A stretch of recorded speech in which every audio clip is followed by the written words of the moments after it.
Okay, Amazing Spider-Man 2. Insert clever spider pun catchy intro here. Seriously, they're all used up. There's been a bunch of reviews about this movie weeks before it even came out, at least before it came out here in the States. So, pretty much every catchphrase has been used up. If I were to try my best, I would say Amazing Spider-Man 2 is not amazing, but it's still good. So, and that's probably been used too. I haven't really read the reviews, but I've kind of glanced at them, and the critics have, surprised, been really harsh on this one. Some of what they say is pretty spot on, and some of it is not. Somebody complained this movie is all action and no drama. What movie were you watching? Seriously, I hate it when critics complain that there's too much action in a comic book movie or an action movie, because it feels like those people don't like action.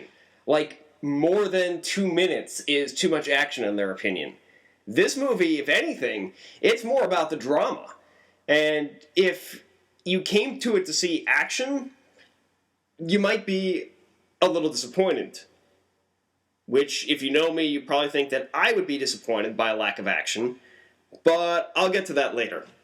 Anyway, this movie, I can't really give it a number rating. I'm still working on the rating system here. I've always found that difficult about giving reviews. I'm much better at just telling you what's working and what's not. So let's talk about what's not working and get that out of the way. This movie is way too tangled, and you've probably heard that already and assumed it's because of the villains. Because a lot of people think that the reason Spider-Man 3 was so bad, and I don't think it was so bad, but the reason they do think it was so god-awful was because there were 3 villains. That's what you hear most people complaining about. And there are 3 villains in Amazing Spider-Man 2. But that's not the reason why the movie's so tangled. As a matter of fact, there's so much drama and so many complications, so many character relationships, that the villains aren't even in this movie all that much. It leaves you much to be desired as far as the villains are concerned, okay? One of the villains has basically a cameo. He has only a slightly longer appearance than the villain that shows up at the end of Incredibles, like right before the credits. There's another villain who is the main villain, and this is not a spoiler, it's Electro, played by Jamie Foxx, played well by Jamie Foxx, and there's also the Green Goblin. And the Green Goblin gets a really good appearance, but is kind of rushed. But anyway, back to the drama. That stuff maybe takes a little too much time because you've got Peter and Gwen, and that's the bulk of this story. That's probably what most of this movie is devoted to. There's also Peter and Harry, who wasn't mentioned in the last movie, but it turns out they were once friends, and they try to rekindle that friendship, but Harry's also dying, and he needs Spider-Man's blood, and that causes some problems too. Then there's also Peter trying to find out about his dad, and they make that like a huge secret that's going to be like just mind-blowing, and it's really not at the end.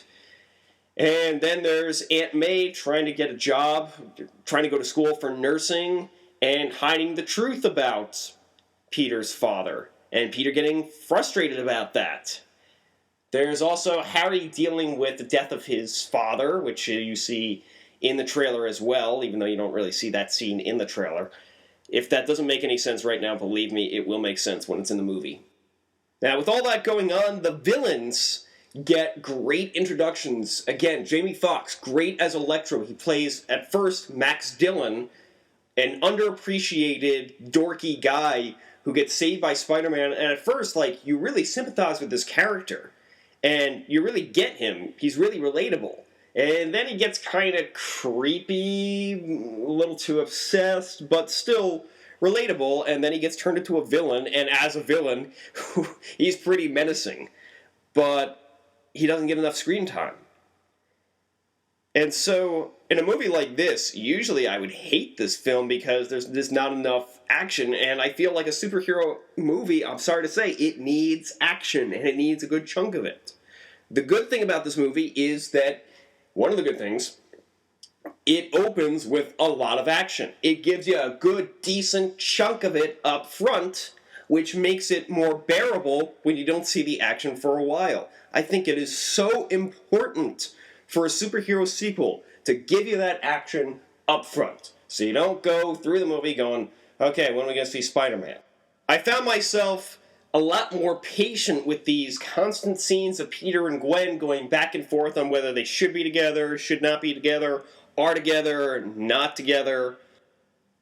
After a while, it does start to get like, okay, come on, move on. We get it. They're having problems. All right, let's get the story going. Okay. What makes it bearable is the performances. Andrew Garfield, whether you think he's right for Spider-Man or not, this kid is very real in his performance. Every single scene that he's in, every emotion that he feels, you buy it. I know that sounds like it should be the same way for every actor, but there's something that's just so credible about this kid, and he has great chemistry with Emma Stone, who does a great job as Gwen Stacy in this movie. The performances across the board are incredible. You got Dane Hahn, and I saw him in Chronicle. He was awesome in that. He's awesome in this. I actually kind of prefer him to James Franco's Harry Osborn, but that's a completely different character. In this one, you sympathize with the guy and you are afraid of him at the same time. You buy his motivation, you feel his frustration, his suffering. The scene that he gets with Norman Osborn, you get the character right then and there. You get the character's relationship. This movie does a lot with a little, okay? And once he does become the Green Goblin, I might be the only one who feels this way, but he was awesome. The only problem is, he's not really in it enough. It's kind of the same thing with Electro. Once these guys become the villain, the action scenes, which are so well done, are over before they've started almost. And it's like, you want to see more. You wish that they could have cut out some of the other stuff in the middle, some of the drama, maybe one or two of those scenes, just to give these villains a little bit more emphasis and to make those action scenes much more impactful. They were very well done, but they're just over too quickly. So really, it's the same complaint I've had about any of the Spider-Man movies, no matter how good or bad they were. They just had too much going on and it doesn't give enough emphasis to all the things we want emphasis about. Then again, there's only like 2 hours in a movie, or a little bit more than 2 hours. So how in-depth can you actually get in these things? I don't know, but there's definitely some issues with the pacing and the plot. But still, this movie is a lot of fun, and I recommend it. Jeez, I must recommend it. I've been talking about it for like 8 minutes here. Okay, let's finish it out. Insert catchy Spider-Man exit phrase here.